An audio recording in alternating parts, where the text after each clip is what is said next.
Boa tarde, meu nome é Camila Bosque, eu sou médica de família e comunidade formada pelo Hospital Conceição. Estou trabalhando há 2 anos no município de Florianópolis e agora estou trabalhando na unidade Rio Grande. Hoje a gente vai conversar sobre alguns problemas ginecológicos mais frequentes. Eu fiz um resumo de um material didático que a gente utiliza na formação dos estudantes de graduação da UFSC. Infelizmente, alguns temas tiveram que ser retirados em função do tempo, mas a gente vai discutir algumas situações frequentes, então. Então, bom, a gente está falando de problemas ginecológicos, vamos trabalhar com mulheres. E aí a gente tem que fazer uma diferenciação sobre sexo e gênero. A gente tem pessoas do sexo masculino e feminino, que se refere à diferenciação principalmente dos caracteres biológicos e físicos, né? E o que seria o gênero? Gênero a gente pode definir como uma categoria historicamente determinada que não apenas se constrói sobre a diferença de sexos, mas, sobretudo, é uma categoria que serve para dar sentido a essa diferença. Gênero é uma categoria usada para pensar as relações sociais que envolvem homens e mulheres, relações historicamente construídas e expressas pelos diferentes discursos sociais sobre a diferença sexual. Ou seja, o que a gente quer dizer com isso? Que quando a gente atende as mulheres, a gente tem que entender que a gente está atendendo o sofrimento relacionado aos corpos delas, mas que muitas vezes também tem todo um sofrimento por detrás de uma expectativa de cumprir um papel que foi socialmente determinado. Então, como é que a gente tem na nossa sociedade ocidental a criação do imaginário do que seria a função da mulher? A gente tem aqui nessa figura, enfim, uma representação de uma estatueta de alguns povos africanos, que dentro dessa construção a gente trabalha muito com a questão da fertilidade da mulher ligada aos mitos. Já aqui, enfim, uma imagem de uma bruxa do Franklin Cascais, mas para relembrar toda a associação com o mal que a mulher sofreu na Idade Média. E aqui, mais recentemente, enfim, a associação que a gente tem da mulher com a bondade, com a caridade, com a piedade, que é muito difundida pela igreja. Hoje, como é que a gente tem a construção dos papéis das mulheres? A gente tem as mulheres, enfim, entrando no mercado de trabalho, cada vez mais, assumindo postos de poder, mas ainda tendo que provar que são eficientes e capazes de estarem ali. A gente tem as mulheres, enfim, vivendo a maternagem e a escolha da maternidade, e a gente tem ainda o apelo social, enfim, da mulher objeto, que além de tudo isso tem que ser bonita e sempre disponível. Então, vamos agora para os casos clínicos. Caso número 1. Marina, 30 anos, refere corrimento vaginal amarelado com odor fétido há 3 dias. Nega prurido vaginal e disúria. Apresenta parceiro fixo com uso eventual de preservativo nas relações. Está em uso de anticoncepção não injetável. A última menstruação dela foi dia 11/3/2013. Aí a gente colocou, enfim, escutou essa história da Marina, colocou ela na mesa ginecológica e viu que ela tinha secreção amarelada em moderada quantidade e o colo dela estava friável, pouco doloroso ao toque, útero indolor à mobilização e os anexos indolores. Então, a primeira coisa que a gente vai pensar são quais são as responsabilidades da equipe de saúde de família frente ao atendimento dessas situações. Então, a gente sempre tem que lembrar que queixa de corrimento vaginal pode ser DST. Sendo assim, a gente tem que estar atento para fazer a busca ativa e tratamento de casos assintomáticos. Isso tem que ser incorporado na rotina, não é uma medida de exceção. A gente tem que colher a história sexual das DSTs. E aí a gente tem uma regrinha que a gente chama dos 5 Ps, que vão nos ajudar a lembrar. Que a gente tem que perguntar sobre o parceiro, quem é o parceiro dessa pessoa, que tipo de prática sexual ela faz, se ela usa proteção para DST, ou seja, se o preservativo está incorporado na rotina, como é que ela faz a prevenção de gravidez, né?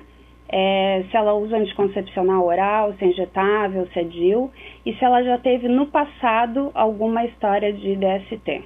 A gente tem que também começar a incorporar cada vez mais o rastreamento para sífilis, hepatite B e HIV, e lembrar que a gente faz isso rotineiramente no pré-natal. Bom, a gente costuma utilizar a abordagem sindrômica das DSTs, que é um conhecimento que, o Ministério de Saúde passou a trabalhar para que a gente fizesse diagnóstico precoce e tratamento efetivo das DSTs. Então, tem como base um conjunto de sinais e sintomas, síndromes e os agentes mais comumente associados. É altamente sensível, pois não omite as infecções mistas. Trata o paciente na primeira visita, pois não há espera com o resultado de exames. Utiliza fluxogramas que podem ser manejados por médico e enfermeiro ou enfermeira. Contempla o aconselhamento, a busca de outras DSTs e as intervenções na cadeia de transmissão, tratamento do parceiro e a notificação.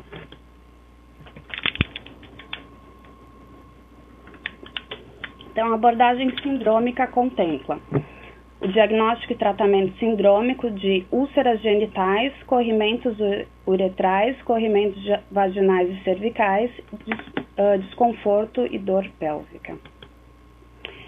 E aí a gente tem que lembrar que para a gente dizer que está utilizando e utilizar a abordagem sindrômica de forma efetiva, é fundamental que a gente realize o especular em cada consulta médica ou avaliação de enfermagem. A gente perguntar para a paciente como que são as características do corrimento e a partir daí medicar é errado.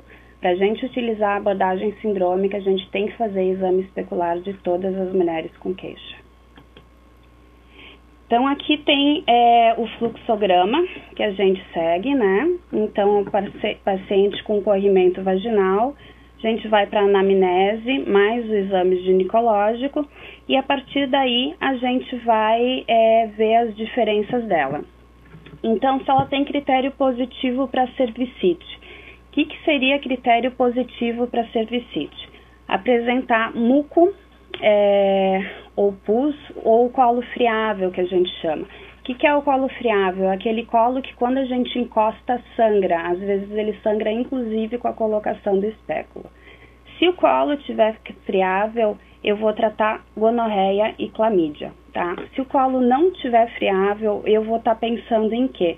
Eu vou estar pensando em vaginose e tricomoníase, e aí eu vou ter que lembrar que essa paciente, enfim, tem que ser feito também um manejo para sorologias e o tratamento do parceiro. Ainda quando o colo está friável, uma outra opção que a gente pode ter é o aparecimento da cândida, que várias vezes é um fungo, que várias vezes, enfim, ele está associado na presença das outras doenças. Os tratamentos, como é que são feitos?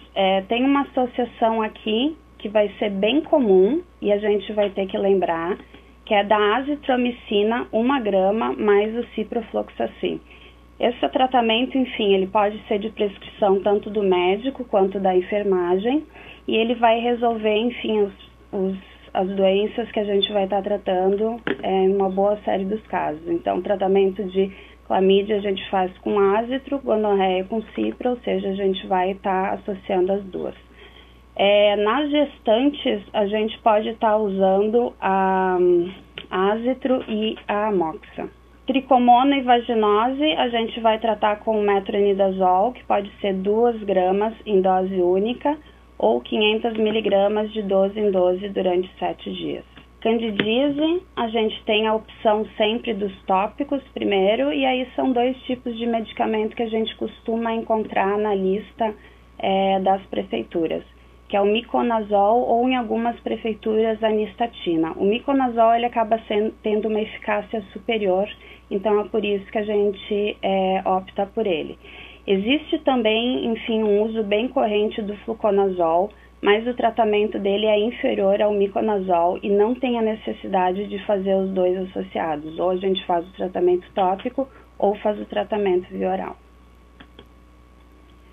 Caso 2. Ângela, 50 anos, dona de casa, relata que nos últimos meses tem apresentado episódios de calorões e insônia. Descreve episódios súbitos de calor localizado em tórax, superior e face, associados à sudorese profusa e intenso desconforto. Acorda durante a noite devido aos sintomas. Relata que não menstrua há 4 meses. Então, a primeira coisa que a gente tem que lembrar é que climatério não é doença, né? Ela faz parte do ciclo normal de vida e pode ser vivido com prazer e alegria. A gente tem que ter cuidado para não transformar em doença um processo que é natural, que acontece na vida de todas as mulheres. E lembrar também que não é necessário realizar nenhum tipo de dosagem hormonal ou fazer uma consulta médica de rotina por estar no climatério ou menopausa. Isso por si só não define necessidade de consulta médica. Se a gente for pensar nesse período de vida da mulher, além da transformação hormonal, o que a gente vai ter? A gente tem bem frequentemente a síndrome que a gente chama do ninho vazio, né? Que é a mulher está chegando nessa fase da vida, geralmente coincide com os filhos entrando, enfim, iniciando sua vida adulta e saindo de casa e formando suas famílias. A gente tem uma percepção de envelhecimento que vai se tornar bem mais clara, porque vão ter mudanças corporais significativas nesse momento. E aí a gente vem com um conjunto de sintomas e alterações psicológicas que são comuns, que é a irritabilidade, labilidade e sintomas depressivos. Uma coisa que a gente vai ver muito nas mulheres é a associação de ser mulher e ser fértil. E aí, quando a mulher deixa de ser fértil, ela se questiona, enfim, qual que é o lugar dela na sociedade e qual que é a função dela agora, né? Outra questão que cada vez mais aparece é entrar na menopausa. Ser uma mulher que está na menopausa significa se tornar idosa. Hoje a gente tem, enfim, as mulheres no mercado de trabalho extremamente ativas nos seus 40, 50 anos, que é um tipo de vida que não combina com a definição de idoso de antigamente, e a mulher passa por isso no meio dessa vida ativa profissional. E a gente lembrar que as crenças e valores diversos significam de forma positiva ou negativa esse momento. Então a gente contextualizou um pouco de como é que está a mulher nessa fase da vida, e aí a gente tem que ter claro o quê? Quando que essa mulher vai precisar de avaliação médica. Então, é muito comum na menopausa as mulheres terem o ciclo menstrual, sangramento irregular. Elas têm que ser necessariamente avaliadas quando? Se elas tiverem um sangramento importante, né? Os fogachos, eles são comuns, aparecem na grande maioria das mulheres e não necessariamente eles precisam ser tratados, a não ser aqueles que estão interferindo de forma muito ativa na vida das mulheres, né? Assim como as alterações psicológicas, como a insônia, que não responde àquelas orientações iniciais de higiene e de sono, ou sintomas depressivos quando estiverem interferindo na rotina ou na qualidade de vida dessas mulheres. Dispareunia e ressecamento vaginal são comuns também, e a gente pode orientar o uso do lubrificante vaginal. Nos casos que não responderem a essa orientação inicial, aí podem precisar de uma avaliação médica. E a incontinência urinária que não responde aos exercícios de Kegel, que a gente vai falar daqui a pouco. Então, um momento para a gente pensar um pouco enquanto equipe, né? Quem ouve a mulher no climatério? Enfim, frequentemente a gente encontra nas unidades de saúde a situação da mulher no climatério que chega com uma porção de queixas. E o que a gente faz para dar conta dos sintomas e da escuta dessa mulher? É passado para consulta médica, vai para consulta de enfermagem? Como é que a equipe se organiza nessa situação? É uma realidade de algum lugar o grupo de promoção de saúde de mulheres no climatério, o grupo de mulheres nas unidades de saúde? Quem sabe esse também não seja um tema que a gente tenha que dar um pouquinho mais de atenção além do tratamento dos crônicos. Então, outra coisa que a gente vai ter que abordar com essas mulheres que estão no climatério, na menopausa, é sobre a sexualidade delas, né? Então, a gente tem que lembrar que o declínio da atividade sexual na menopausa é influenciado muito mais pela cultura do que pelos hormônios, né? É importante que a equipe tenha abertura para manejar a eventual disfunção da mulher e de seu companheiro, que geralmente também está mudando de fase de vida, está com uma idade mais avançada e ele também vai ter mudanças corporais, né? E atentar para a possibilidade do ressecamento vaginal que pode tornar a relação dolorosa. Então, durante as conversas sobre o climatério, a gente pode fazer algumas perguntas. Acho importante perguntar coisas sobre sua vida sexual que eu pergunto a todas as pacientes que estão entrando na menopausa. Pode ser outro jeito que a gente pode abordar isso. Algo relacionado ao sexo que a senhora gostaria de conversar? Ou então, em relação ao sexo, algo que a senhora acha importante? Algo te preocupa em relação ao sexo? Existe algo na sua vida sexual que a incomoda? Mesmo que a paciente não queira falar sobre isso naquele momento, a gente deixou o sinal que isso pode ser um tema de conversa e que ela tem espaço para falar sobre isso com a gente.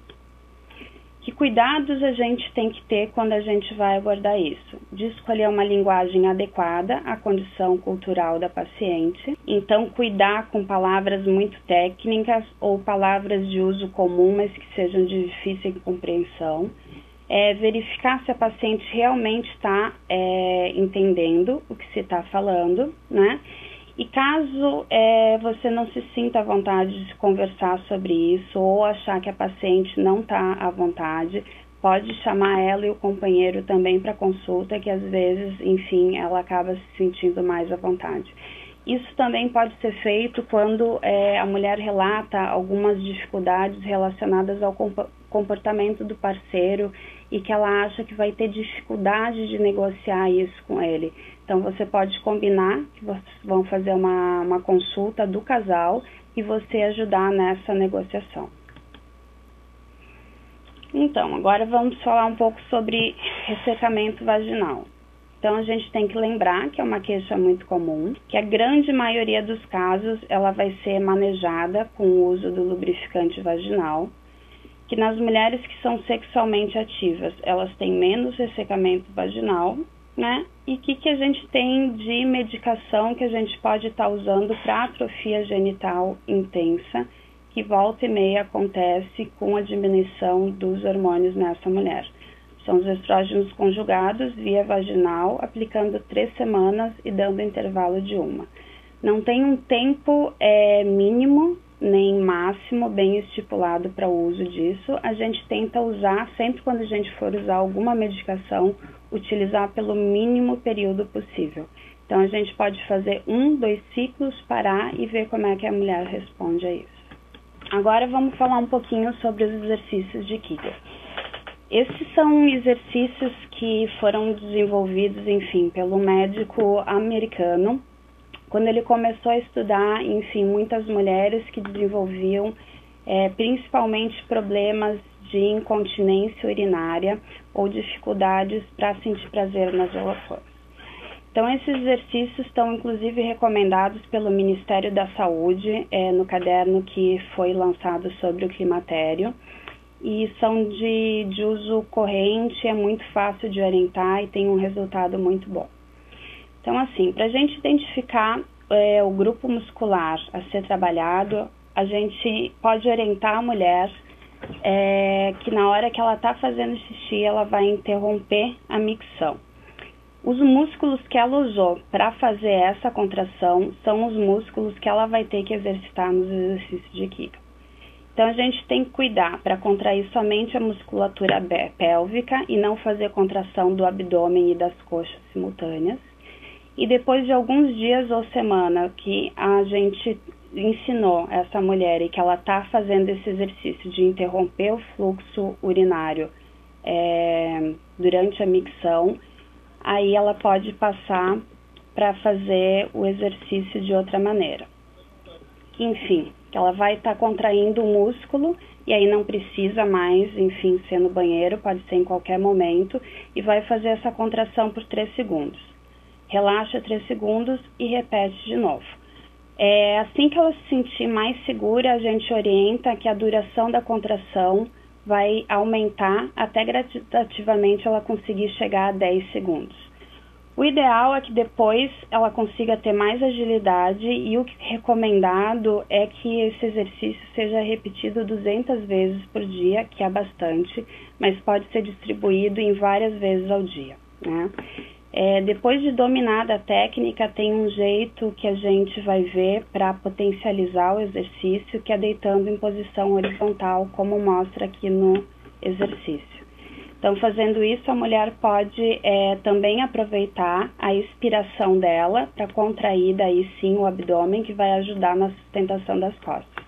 Tem que ter um pouco de cuidado de orientar para fazer nessa posição deitada as mulheres que têm algum tipo de problema na coluna, porque se elas não tiverem com a musculatura do abdômen adequadamente trabalhada, elas podem acabar sentindo um pouco de dor nas costas.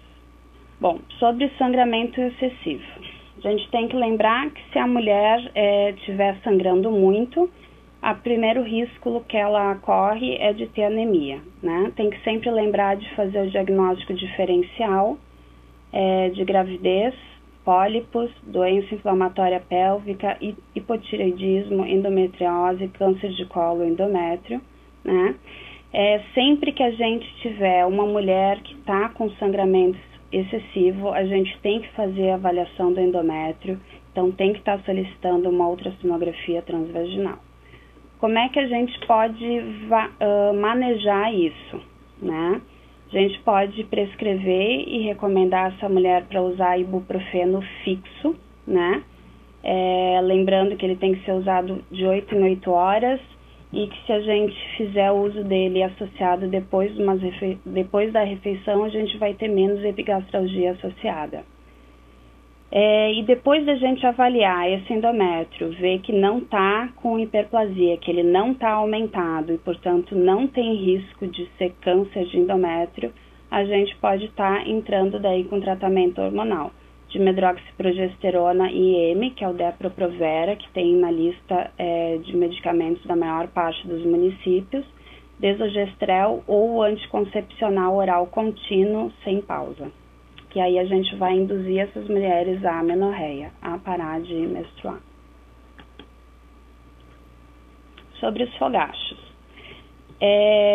Não existe um tratamento definitivo e funcional realmente para os fogachos, porque a gente não sabe exatamente qual que é o mecanismo fisiológico responsável. Existem várias teorias, mas que ainda não explicam completamente esse sintoma. E aí a gente tem alguns dados bem interessantes. Por exemplo, as afro-americanas sofrem mais de fogachos que as caucasianas, né, as mulheres europeias, e essas sofrem mais ainda que as chinesas ou japonesas. Que ele acontece com muito mais frequência nas mulheres tabagistas, que é mais frequente também nas mulheres obesas, e que mais de 80% das mulheres com fogachos continuará a tê-los por mais de um ano. E que 12 a 15% das mulheres permanecem com fogachos até os 70 anos e 9% após os 70 anos. Então, chegando àquela idosa de 72 anos dizendo que ainda tem fogacho, sim, é verdade, isso pode acontecer. Como é que a gente vai tratar isso? Então, assim, como a gente não sabe o que causa, o tratamento não está definido ainda. Em grande parte dos estudos que avaliam tratamentos para os fogachos, a gente vê que sempre o braço do estudo que usou o placebo, ele ofereceu melhora de 30% a 50% dos sintomas nas mulheres. Então, se a gente vai escolher uma medicação, vai optar por um tratamento medicamentoso para essa situação, a gente tem que escolher uma medicação que seja eficaz para mais de 50% dos casos.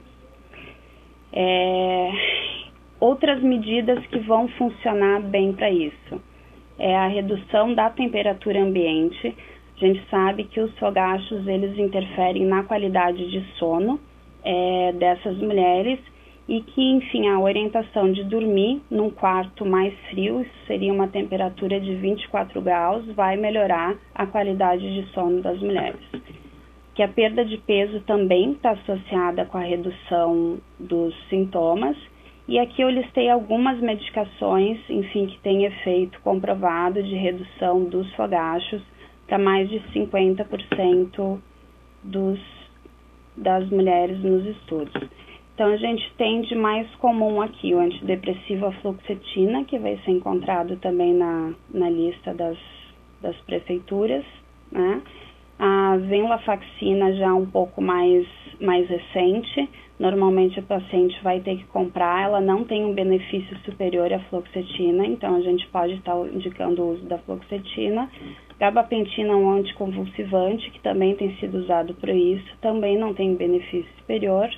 E uma outra medicação bem antiga que tem resultados é a clonidina, mas que a gente cada vez menos aconselha o uso devido aos efeitos colaterais dela. Que outras medidas a gente pode estar indicando para essas mulheres? Então, tem várias orientações de modificação da dieta, inclusão de linhaça, inhame, derivados da soja, vitamina E, óleo de prímula, enfim, tem uma infinidade de alimentos que a gente encontra descrição. A grande maioria, até agora, dos estudos que foram feitos sobre essas modificações não mostram redução superior a 50%. Ou seja, são coisas que a gente pode estar orientando as pacientes a fazer, mas aí a gente tem que orientar com outros focos, com um foco mais abrangente do que a redução dos fogachos. A questão da atividade física é bem controversa. Existem alguns estudos que provam que a mulher começar a fazer atividade física nessa hora pode piorar os fogachos. Como a gente sabe que é um momento que a gente pode estar ajudando a mulher a reorganizar sua vida e redefinir os objetivos, tentar passar por uma rotina mais saudável, a gente, enfim, não precisa deixar de orientar de fazer atividade física, só que tem que associar que a atividade física vai trazer outros benefícios, não a redução dos fogachos. O uso da acupuntura, ele é bem controverso, porque, enfim, a acupuntura não tem uma seleção de pontos, não é um tratamento como um medicamento que vai ter a mesma seleção de pontos para a mesma paciente, e aí a gente tem resultados muito diferentes dependendo de quem é o acupunturista responsável, mas também pode ter sido usado. Tem se falado muito no chá de amora branca, mas também não tem nenhum estudo comprovando que ele é 50% mais efetivo do que o placebo. E existem alguns medicamentos homeopáticos que podem estar sendo prescritos para as mulheres também, que são específicos para essas situações. Para as mulheres que a gente for indicar a terapia hormonal, né, lembrar que a gente vai ter que estar sempre usando pelo menor tempo possível. A gente tem que discutir com essa paciente os riscos e os benefícios de estar usando a terapia hormonal. Antes de a gente começar a usar a terapia hormonal, a gente vai ter que sempre avaliar e excluir a possibilidade de câncer de endométrio, mama. A gente tem que ver se essa mulher é hipertensa ou não. Se for hipertensa, controlar a pressão dela antes de iniciar, né, o tratamento hormonal. Perfil lipídico e transaminases, antes e durante o tratamento. O que a gente vai usar? Os estrógenos conjugados, e para as mulheres, enfim, que tiverem útero, né, que não tenham passado por nenhum processo cirúrgico, a gente tem que proteger o endométrio delas. Então, a gente vai associar uma progesterona na segunda fase do ciclo. O que é a contraindicação para a terapia hormonal? Câncer de mama e endométrio conhecido ou suspeito. Na suspeita, a gente não usa. Doença hepática e biliar, sangramento vaginal de origem desconhecida, quer dizer, uma mulher que tinha parado de menstruar, sangrou, a gente ainda não sabe porquê. Se ela está em uso, então, de terapia hormonal, a gente suspende. Se estiver avaliando para iniciar, não faz. Doença tromboembólica ativa, enxaqueca, porque pode piorar essas crises, doença cardíaca ou AVC. Bom, caso 3. Paula, 23 anos, refere não menstruar há 2 meses. Refere irregularidade menstrual prévia. Nega uso de anticoncepcional atual. Há 6 meses estava em uso de anticoncepcional injetável trimestral, mas abandonou o uso, pois estava aumentando de peso. Está casada há 3 anos e o casal está pensando em ter o filho. O exame físico dela. O que eu vou observar na Paula? Que ela tem presença de pústulas em face e região dorsal superior do tronco, ou seja, ela tem acne, e que o peso dela, o índice de massa corporal dela está um pouquinho aumentado. Ela é normotensa. E aí a gente tem que pensar, bom, o que são as causas que levam uma mulher jovem de 23 anos a ficar sem menstruar? A gente sempre tem que lembrar, e aqui eu grifei, 2 situações que vão ser mais comuns, né? Que é a menorreia fisiológica, que é a gestação, a amamentação, a menopausa, né? Que são causas que não são doença, mas que a mulher para de menstruar. A gente tem que lembrar que podem ser causas anatômicas, e aí o principal motivo são sinéquias. Sinéquias são aderências que acontecem no útero ou trompa da mulher, secundárias à infecção do endométrio, que pode ser por uma doença inflamatória pélvica ou complicação pós-aborto. E outra causa bem frequente, as causas ovarianas, né? Que daí seriam casos de menopausa precoce, síndrome dos ovários policísticos ou tumor ovariano. Ainda a gente vai ter também as causas hipofisárias, tumores de hipófise, hiperprolactinemia não tumoral. E outro interessante que são as hipotalâmicas funcionais. Estresse, perda de peso, sintomas de depressão graves ou exercício físico excessivo também podem levar à supressão da menstruação, assim como a obesidade e no outro espectro a desnutrição. Algumas vezes acontece por doença crônica não controlada, como diabetes descompensado, também levar à suspensão da menstruação. Aqui a gente tem um gráfico de como que a gente vai seguir uma rotina para fazer a avaliação dessas mulheres. Então, a gente primeiro tem que pensar em 2 coisas. Se essa parada da menstruação é por alguma anormalidade do trato genital, sim ou não, né? E aqui, se a gente está em dúvida, a gente pode pedir um exame de imagem, né? E que a gente vai depois para a avaliação laboratorial. Um exame que não está aqui citado, mas que é primordial que a gente faça, é solicitar o beta-HCG, primeiro excluir gravidez. E aí a gente vai entrar para a avaliação hormonal dela. Das causas mais comuns de parada da menstruação da mulher, a gente tem a síndrome dos ovários policísticos. Ela vai estar presente em 5 a 15% das mulheres em idade reprodutiva, né? E 50% das mulheres com hirsutismo. O que é o hirsutismo? É a presença de pelos mais grossos em face, tronco, principalmente, ou na região dos mamilos, dos seios, né? Que as mulheres que, enfim, têm síndrome dos ovários policísticos vão ter um risco aumentado para doença cardiovascular e diabetes mellitus. E o tratamento, ele não necessariamente precisa ser medicamentoso, como a gente acreditava há um tempo atrás. Ele pode ser com algumas mudanças de estilo de vida. Então, a gente sabe que nas mulheres que estão com um peso acima, se a gente conseguir a redução de apenas 5% do peso, a gente já vai restabelecer a ovulação e reduzir a resistência à insulina, né? O tratamento vai ser baseado em, o que essa mulher está esperando do tratamento. Ela está incomodada só porque não está menstruando? Se for só isso, né, se ela quiser a menstruação de volta para se sentir melhor, para se sentir saudável, a gente pode usar um anticoncepcional oral.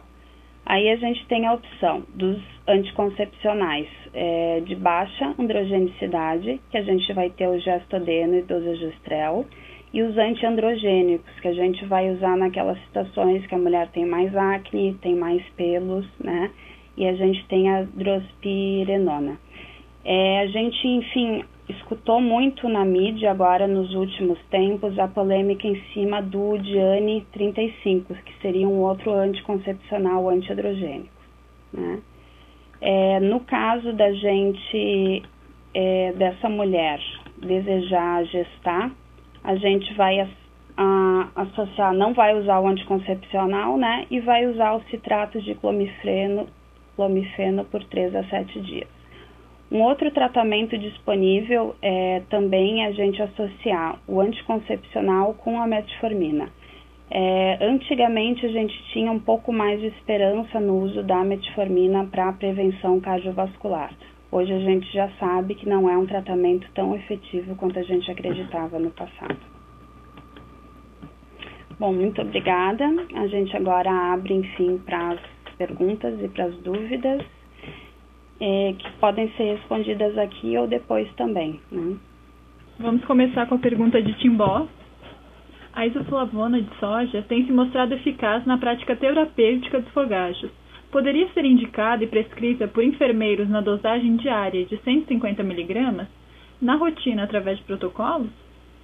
Bom, a isoflavona ela não é considerada uma medicação, ela é um fitoterápico, então ela pode ser indicada por enfermeiro sim, não precisa da existência de um protocolo, né, porque ela não entra, enfim, na classificação de medicamento de uso restrito, nem nada disso.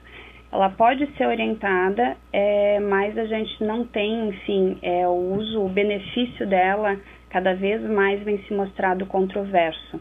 Então, se a gente lembrar daquele dado que eu falei da redução de 30% a 50% dos sintomas dos fogachos com o uso de placebo, a isoflavona ela não está superior a esses 50%. Então, é de a gente questionar se vale a pena a gente estar indicando o uso dela, né? Eu costumo colocar esse dado para as pacientes e deixo a escolha na mão dela, né? Eu não faço a orientação exclusiva do uso, eu espero ela me trazer o questionamento sobre a isoflavona e aí a gente conversa sobre isso. O pessoal de União do Oeste perguntou se não é recomendado o uso associado de medroxiprogesterona com estrogênios conjugados durante todo o ciclo. Na verdade, não acaba fazendo muito sentido, apesar de ser bem prático a gente usar. Eu não entendi direito a pergunta, acho que se refere a medroxiprogesterona injetável, né? Isso. Se for injetável, não tem necessidade de ser durante o ciclo todo, por isso que a gente não usa o ciclo. A gente tem que proteger, a progesterona entra no tratamento hormonal para proteger o endométrio de hiperplasia. Então, esse risco acontece na segunda metade do ciclo, então não teria por que a gente estar usando na primeira metade do ciclo. O pessoal de Balneário Camboriú perguntou se a polêmica em cima do Diane 35 é legítima. O risco de TVP e outras complicações não é intrínseco a todos os ACL combinados? Então, essa pergunta é muito boa. Todos os anticoncepcionais combinados têm um risco de trombose venosa profunda, né? E vão ter, só que alguns mais do que os outros. O Diane 35, enfim, acabou levantando uma polêmica que acho que foi tratada de uma forma talvez não muito responsável pela imprensa. Por quê? Se a gente for ver o registro na Anvisa e o registro nos órgãos reguladores dos outros municípios, a própria indústria farmacêutica, devido ao risco elevado de trombose venosa profunda pelo Diane e pela ciproterona, ela não indica o uso dele como anticoncepcional. Ela indica o uso dele para que situações? Para síndromes androgênicas, ou seja, a mulher com ovários policísticos. Foi opção médica e parte da cultura médica começar a prescrever o Diane 35 como anticoncepcional, independente de avaliar o risco, né? Então, assim, é uma polêmica legítima, sim talvez não tenha sido tratada com a devida seriedade, mas ele tem um risco um pouco menor, um pouco maior que os outros anticoncepcionais. Qualquer anticoncepcional antiandrogênico vai ter esse risco aumentado. A gente tem 2 marcas comerciais agora, que também, enfim, são de uma outra fórmula, mas que são anticoncepcionais antiandrogênicos, que é o Yas e o Yasmin, que tem um risco também muito elevado. Então, a gente tem que lembrar que se a gente quiser escolher um anticoncepcional que seja um pouco mais seguro em termos de risco de trombose, a gente tem que usar o de levonorgestrel. A gente vai pegar uma progesterona menos seletiva para diminuir esse risco. Do pessoal de Sara, que gostaria de saber sobre o uso da tibolona na menopausa. Então, tibolona tem sido bastante utilizada e bastante descrita para tratamento na Europa. Existem alguns estudos iniciais que parece que vai ser um tratamento bem promissor, mas risco, segurança e realmente se ela é efetiva ainda não é uma coisa que é clara. Os dados iniciais mostram que sim, mas talvez a gente vá precisar de mais alguns anos para dar essa resposta com certeza. O pessoal de Balneário Camboriú perguntou quais os benefícios de Claira sobre os ACOS com etinilestradiol. Eles superam o custo da medicação? Então, Claira é um nome comercial. Eu não lembro exatamente qual que é o princípio ativo. Eu não sei se quem fez a pergunta sabe qual que é o princípio ativo para a gente estar podendo responder. Então, agora o pessoal de Balneário Camboriú informou que o princípio ativo é dienogestrel. Esse é, na verdade, o mais moderno. Todos os anticoncepcionais que a gente chama de terceira geração, eles têm um risco de reduzir tromboembolismo, na verdade, maior que os de segunda geração. Eles foram lançados com a propaganda e com a promessa de serem mais seguros e terem menos efeitos colaterais, mas hoje a gente sabe que os efeitos colaterais graves, como trombose venosa profunda ou complicações de AVC, eles são maiores. Então, eu acho que não compensa o custo pelo risco maior. O pessoal de Indaial está perguntando se o tratamento da vaginose em dose única é eficaz igualmente ao tratamento em 7 dias. Sim, ele é tão eficaz nos casos de vaginose recorrente. Daí a gente não recomenda novamente repetir o dose única, daí a gente recomenda fracionar, né, fazer em 7 dias. Mas para uma primeira queixa pode ser usado tranquilamente de dose única. Uruçanga comentou que a técnica de formagem está preocupada em fazer o uso do Diane. Se você quiser fazer algum comentário? Então, a gente teria que avaliar por que ela começou a usar o Diane. Se foi simplesmente como método anticoncepcional, como comprimido, se escolheu como um entre todos os comprimidos, eu aconselho a trocar sim, a passar para outro anticoncepcional oral, lembrando que o mais seguro vai ser o levonorgestrel, sempre. Ituporanga está perguntando se no tratamento da vaginose com cremes ou geleias vaginais há uma diminuição da eficácia do uso ACO. O anticoncepcional oral. Não existe diminuição nem interferência com a eficácia do anticoncepcional oral. Bom, então, queria agradecer pelas perguntas. Foi minha primeira experiência aqui no Telesaúde, então também estava um pouco atrapalhada, e qualquer outra dúvida que tenha ficado, ou se vocês quiserem mais informações sobre alguns estudos, de onde eu tirei algumas informações, vocês podem estar mandando para o e-mail do Telesaúde ou para o meu e-mail pessoal que eu divulguei ali no final da web. Obrigada.